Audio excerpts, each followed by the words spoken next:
Hello मेरे प्यारे बच्चों, मुस्कुराइए क्योंकि आप सबसे खूबसूरत हैं। तो इसी मुस्कुराहट के साथ शुरू करते हैं आज से एक न्यू चैप्टर क्लास 10th का, जो है करंट इलेक्ट्रिसिटी। और मैं जितने भी आपको अभी तक हाई वेटेज चैप्टर था मैं बहुत सारे कवर अप करवा चुका हूं, और कुछ कुछ चैप्टर का भी छूटा हुआ है मेरे को पता है, क्योंकि बीच में मेरा थोड़ा तबीयत भी ठीक नहीं था, तो इसीलिए कोई बात नहीं, आगे बढ़ेंगे, कवर अप करेंगे, सब कुछ कवर अप करेंगे। आपके एग्जाम से पहले, आपके सेंटअप से पहले मैं प्रॉमिस करता हूँ आपको कवर अप करवा दूंगा। आज से मैं एकदम हार्ड डे चैलेंज लेता हूँ कि एकदम हर एक दिन वीडियो आने वाला है, टेंशन नहीं लेना है, कल भी वीडियो आएगा कल। और हो सकता है किसी किसी दिन अगर छूट भी जाए, क्योंकि मेरा कॉलेज भी है, तो किसी दिन अगर छूट भी जाए तो मैं ट्राई करूँगा कि आपका वीडियोज़ रुके ना, किसी तरह से मैं फ्लो मेंटेन करा रहा हूँ।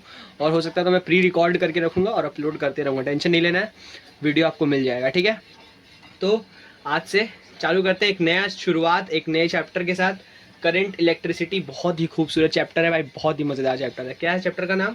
Current electricity. तो क्या है, अब चलते हैं क्वांटम फिजिक्स की दुनिया में। किसकी दुनिया में जाएंगे हम लोग? Quantum physics.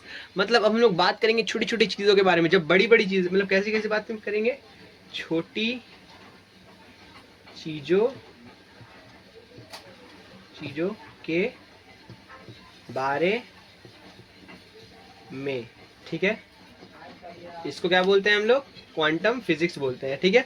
जब हम लोग छोटी छोटी चीज़ों के बारे में बात करने लगेंगे तो उसको क्या बोलते हैं हम लोग? क्वांटम लेवल पे बात कर रहे हैं, मतलब क्वांटम फिजिक्स के बारे में बात कर रहे हैं, ठीक है। तो आज से इसका शुरुआत करेंगे, बहुत मज़ा आएगा, ठीक है। तो let's go and just watch this video. तो बच्चा पार्टी, अब आते हैं टॉपिक पे, जो है मतलब एकदम छोटी छोटी चीज़ों के बारे में, जैसे चार्ज वगैरह के बारे में बात करेंगे। तो यहाँ पे हम लोग को शुरुआत भी करना है चार्ज से। किससे करना है शुरुआत? चार्ज। अब चार्ज आप जानते हो क्या होता है? चार्ज होता है एक इंट्रिंसिक प्रॉपर्टी ऑफ मैटर। क्या है ये? एक इंट्रिंसिक प्रॉपर्टी ऑफ मैटर, ठीक है। एक मैटर के अंदर का एक इंट्रिंसिक प्रॉपर्टी को हम लोग चार्ज कहते हैं। चार्ज, ठीक है, चार्ज कहते हैं। इंट्रिंसिक मतलब होता है बच्चा पार्टी, इंट्रिंसिक मतलब होता है कि इसके अंदर हम लोग नहीं जा सकते, इसके अंदर हम लोग नहीं जा सकते, यही लास्ट होता है, ठीक है। इसके भीतर हम लोग जा सकते हैं, मतलब जाना पॉसिबल नहीं है, ठीक है, जो कहते हैं, ठीक है। इंट्रिंसिक प्रॉपर्टी मतलब इसके अंदर हम लोग नहीं जा सकते, ये लास्ट है, ठीक है। अब आपको मैं बताता हूँ इसमें क्या क्या है, कैसे कैसे क्या क्या है, ठीक है। तो पहला बात जो है समझ लो कि चार्ज एक इंट्रिंसिक प्रॉपर्टी है, लिख लिए होगे मेरे ख्याल से नोट्स में, बहुत अच्छे। चार्ज दो तरह का होता है। किस तरह का होता है? दो तरह का। एक होता है पॉजिटिव चार्ज, एक होता है नेगेटिव चार्ज, ठीक है। क्या क्या होता है? एक पॉजिटिव, एक नेगेटिव, ठीक है। और चार्ज का जो यूनिट है ना, वो लिख लो। क्या होता है? यूनिट सबसे इंपॉर्टेंट है, यूनिट ऑफ चार्ज। यूनिट क्या है? कूलम।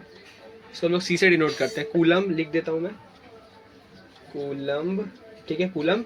हाँ, कूलम है यूनिट, जिसको हम लोग किससे डिनोट करते हैं? सी से डिनोट करते हैं कूलम को, ठीक है। अब मैं आपको दोनों पॉजिटिव और नेगेटिव चार्ज का वैल्यू बता देता हूँ, ठीक है। तो 1 कूलम चार्ज का वैल्यू होता है, एक मिनट, आपका वैल्यू होता है एक इलेक्ट्रॉन का वैल्यू जो होता है वो कितना होता है? 1.6 इंटू 10⁻⁹ कूलम। ये होगा नेगेटिव का, ठीक है, क्योंकि ये इलेक्ट्रॉन क्या होता है? नेगेटिव होता है कि नहीं। ये तो इलेक्ट्रॉन का एक इलेक्ट्रॉन का मैंने वैल्यू बताया, एक इसका एक इलेक्ट्रॉन का वैल्यू, ठीक है। ये एक इलेक्ट्रॉन का वैल्यू है। अब मैं आपको एक प्रोटॉन का वैल्यू बताता हूँ। एक प्रोटॉन का वैल्यू होता है प्लस ऑफ 1.6 इंटू 10⁻⁹ कूलम, ठीक है। ये दोनों वैल्यू आप लिख लो अपने कॉपी में, ठीक है। बहुत इंपॉर्टेंट वैल्यूज मैंने लिख दिया है, और मेरे को आपको लगता है यहाँ तक समझ में आ गया होगा, ठीक है। अब इसी के ऊपर एक लॉ है। क्या है? एक लॉ है। क्या है? लॉ, ठीक है। वो लॉ पढ़ते हैं, इसको मिटा के मैं आपको मिलता हूँ, वो लॉ पढ़ाते हैं, मजा आएगा। आज थोड़ा बेसिक बेसिक रखते हैं, और आपको मैं जो मेन जो टॉपिक है, आज कूलम्स लॉ मेन है, तो आज उसको खत्म करते हैं। उसके बाद आपको मैं नेक्स्ट टॉपिक में और अच्छे से इसको समझाऊंगा, ठीक है, नेक्स्ट लेक्चर में, ठीक है। बहुत बढ़िया।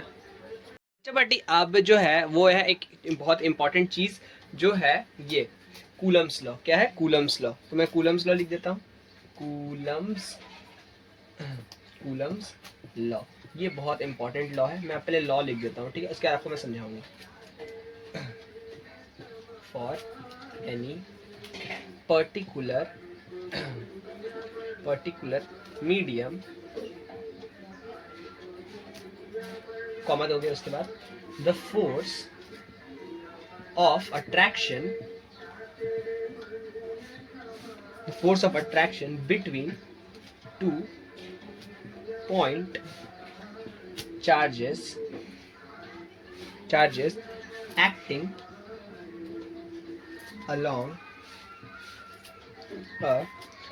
along a line joining the charges is directly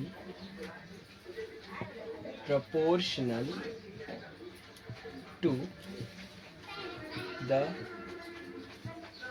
product of the two charges, product of the charges भी लिख सकते हो, charges, and inversely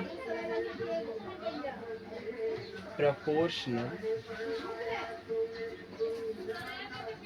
to the square of the distance between them। अच्छा बट यहाँ पे क्या लिखा हुआ है, मैंने आपको लॉ यहाँ लिख दिया है, बहुत ही खूबसूरत सा ये लॉ है और बहुत ही इंपॉर्टेंट लॉ है, ठीक है। एक पर्टिकुलर मीडियम के लिए कोई भी मीडियम हो सकता है, एयर हो सकता है, पानी हो सकता है, पानी नहीं एयर ही लेते हैं, मान लो अभी के लिए एयर ही लेते हैं, ठीक है। एक फोर्स ऑफ अट्रैक्शन होता है, फोर्स ऑफ अट्रैक्शन किसके बीच में, between 2 point charges, 2 point charges के बीच का जो फोर्स होता है अट्रैक्शन का, वो वैसे अट्रैक्शन का ही फोर्स होगा। कैसा फोर्स होगा, जो एक दूसरे को अट्रैक्ट करेगा। अब ऐसा नहीं कि अट्रैक्ट ही करेगा, सिर्फ रिपल्शन भी हो सकता है।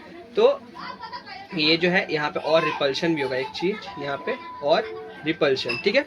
हाँ, क्योंकि अब मान लो आप बताओ कि पॉजिटिव और नेगेटिव चार्ज क्या करता है, एक दूसरे को अट्रैक्ट करेगा कि नहीं, बोलो। अलग अलग मतलब लड़का लड़की एक दूसरे को अट्रैक्ट करता है, ऐसे करके अट्रैक्ट होगा, मतलब ऐसे करके अट्रैक्ट होगा, ठीक है। ये इसको इसके तरफ अट्रैक्ट करेगा, ठीक है। और नेगेटिव मतलब लाइक चार्जेस क्या करेगा, एक दूसरे को रिपेल करेगा, मतलब धक्का मारेगा, बोलेगा भाई तुम में से दूर जा। तो यहाँ पे क्या होगा, रिपल्शन। यहाँ पे क्या होगा, यहाँ पे अनलाइक चार्जेस है तो यहाँ पे क्या होगा, अट्रैक्शन होगा। छोटा सा लिख देता हूँ, अट्रैक्शन, ठीक है। और यहाँ पे क्या होगा, रिपल्शन, रिपल्सिव फोर्स लगेगा, है कि नहीं। तो यहाँ पे रिपल्सिव फोर्स लगेगा और एक अट्रैक्टिव फोर्स, दोनों तरह का फोर्स लग सकता है between 2 point charges acting along a line, मतलब एक ही लाइन में होना चाहिए। मतलब जैसे ये चार्ज है तो ये चार्ज भी इसके ठीक, इसे मान लो यहाँ पे मैं 2 चार्ज बनाता हूँ। जैसे मान लो 1 मिनट, जैसे हाँ मेरे पास फ़ोन ही है 2, तो मैं आपको फ़ोन से ही समझाता हूँ। जैसे ये 2 फ़ोन है तो दोनों एक ही लाइन में है कि नहीं, दोनों एक ऐसे भी रख सकते हो, ऐसे एक ही लाइन में है तो एक ही लाइन में होना चाहिए। ऐसा नहीं कि एक ऐसे है तो एक ऐसे रहेगा, ऐसा थोड़ी, एक ही लाइन में दोनों चार्जेस होने चाहिए, ठीक है। बहुत अच्छे। Line joining the charges directly proportional, किसके डायरेक्टली प्रोपोर्शनल होगा, उन दोनों चार्ज के प्रोडक्ट के। मतलब क्या होगा, जो F है वो डायरेक्टली प्रोपोर्शनल होगा Q1 Q2 के, ठीक है। दोनों चार्ज का मैंने वैल्यू लिख दिया Q1 Q2, ठीक है। और इन्वर्सली प्रोपोर्शनल किसके होगा, इन्वर्सली प्रोपोर्शनल होगा उसके डिस्टेंस के, इन्वर्सली प्रोपोर्शनल होगा उसके डिस्टेंस के स्क्वायर के, ठीक है। क्या मैंने बोला कि the force of attraction for a particular medium, the force of attraction और repulsion between 2 point charges are acting along a line joining the charges is directly proportional. Directly proportional किसके होगा, दोनों चार्ज के क्या, प्रोडक्ट के। और inversely proportional किसके होगा, उन दोनों के डिस्टेंस के स्क्वायर के, ठीक है। बहुत अच्छा, यहाँ तक इसको समझ में आ गया कूलम्स लॉ। तो उसके बाद मैं आपको आगे इसको प्रोसीड करवाता हूँ, ठीक है। बहुत अच्छे। तो बच्चा पार्टी यहाँ तक आपको मेरे ख्याल से समझ में आ गया होगा। और मैं आपको क्या बताने वाला था, आगे का प्रोसीडिंग। मतलब क्या मैंने बताया कि जो फोर्स है ना, जो फोर्स ऑफ रिपल्शन भी हो सकता है और अट्रैक्शन भी हो सकता है, वो किसके डायरेक्टली प्रोपोर्शनल होगा, वो डायरेक्टली प्रोपोर्शनल होगा दोनों चार्जेस के प्रोडक्ट के। और इन्वर्सली प्रोपोर्शनल होगा किसके, उनके डिस्टेंस के स्क्वायर के, ठीक है। डिस्टेंस मान लो r है तो उसके स्क्वायर के। और ये Q1 Q2 तो समझ में आ गया, चार्ज है। ये F क्या है, फोर्स है। तो मैं लिख दूं क्या, वेयर, क्या आपको मेरे ख्याल से तो समझ में आ नहीं रहा होगा F क्या है, F होगा फोर्स, ठीक है। बहुत अच्छे। Q1 Q2 यहाँ पे क्या है, Q1 Q2 यहाँ पे चार्जेस है। और R क्या है, R is the distance between the 2 charges, ठीक है। और ये फोर्स किसके बीच में लग रहा है? इन दोनों चार्जेस के बीच में लग रहा है। कौन सा फोर्स है? अट्रैक्शन का भी हो सकता है और रिपल्शन का भी फोर्स हो सकता है। तो by the joint law of variation, मतलब इसको हम लोग ऐसे लिख सकते हैं ना, F is proportional to Q1 Q2 by R², ऐसे लिख सकते हो। बहुत अच्छे, ऐसे लिख सकते हो ना? क्या आपको दिख रहा है? एक मिनट दिखा देता हूँ, ऐसे दिख रहा है? हाँ, ये जो है, तो अब इसको हटाएंगे ना तो एक K आ जाएगा यहाँ पे। क्या आ जाएगा? एक प्रोपोर्शनैलिटी कांस्टेंट आ जाएगा। क्या आ जाएगा? प्रोपोर्शनैलिटी कांस्टेंट, जिसको हम लोग कूलम्स कांस्टेंट भी बोलते हैं। तो आपको यही निकाल के दिखाना होता है एग्जाम में, अगर कभी कभी आ जाता है। ठीक है, ये एक्सप्रेशन बहुत इंपॉर्टेंट एक्सप्रेशन है कि F इक्वल्स टू के Q1 Q2 बाई R²। ठीक है, बहुत इंपॉर्टेंट है।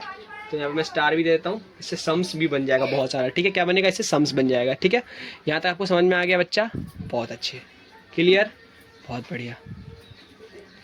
तो मैंने आपको क्या बताया था बच्चा कि चार्ज का यूनिट क्या होता है? चार्ज का यूनिट मैंने आपको बताया था ना, कूलम होता है। कूलम, इसको हम लोग C से डिनोट करते हैं, है कि नहीं? कूलम होता है, यहाँ ठीक से दिख रहा है? बहुत अच्छे। और इसका एक और ये SI यूनिट हो गया। किसका SI यूनिट हो गया?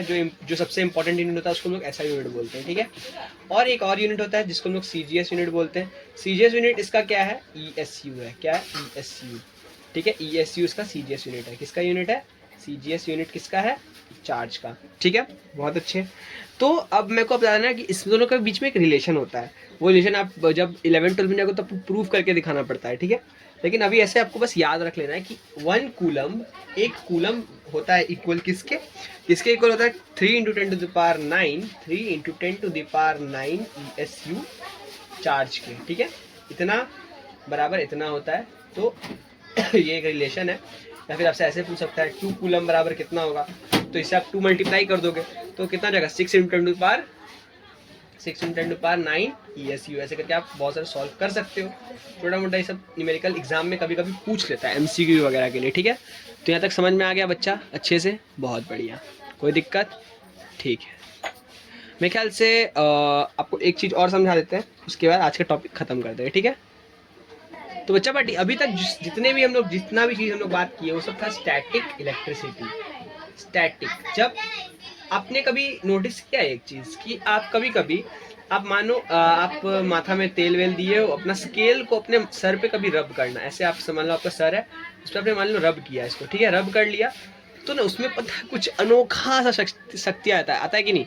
अनोखा शक्ति आ जाता है। और उसके कारण क्या होता है कि अगर आप पेपर्स, छोटे पेपर्स को उससे चिपकाना चाहते हो ना तो वो चिपक जाता है। क्योंकि ऐसा क्यों होता है कि ये जो आपका पेपर है नेगेटिव चार्ज होता है, और इसके कारण ये जो आपका जो आप तेल लगाए ना, तेल लगाने के कारण इसमें आ गया पॉजिटिव चार्ज। तो पॉजिटिव नेगेटिव क्या कर दिया? एक दूसरे को अट्रैक्ट कर दिया। तो ऐसी अट्रैक्शन को हम लोग बोलते हैं स्टैटिक करंट। क्या बोलते हैं? Static current. ठीक है, तो मेरे ख्याल से यहाँ तक आपको समझ में आ गया होगा। और मैं आज का चैप्टर यहीं खत्म करता हूँ।